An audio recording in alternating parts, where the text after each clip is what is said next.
Umenunua chaji, unaambiwa ni fast charging. Unachomeka kwenye simu yako, cha kushangaza inajaza taratibu kama sio fast charging. Unafikiri umepigwa na kuuziwa chaji fake. Lakini kumbe ukweli you are wrong. Umeuziwa chaji ambayo ni genuine na ni fast charging. Ila kuna sehemu kwenye simu kama haijawashwa, hata ukiwa na fast charge adapter, simu itachaji normal speed tu, sio fast. Angalia hii video mpaka mwisho nikuelekeze namna ya kufanya simu yako ichaji haraka. Unachotakiwa kufanya, let's do this! Make sure umeshare hii video, umesave na kufollow account kwa tactic kama hizi. Nenda kwenye setting ya simu yako, Samsung au Xiaomi. Kwa Samsung, nenda setting, shuka chini, chagua battery to device care.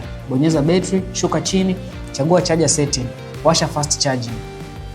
You are ready to go, simple like that. Hii itafanya chaji yako ichaji fast. Kwa Xiaomi, nenda setting, bonyeza battery, chagua charger setting, washa fast charging.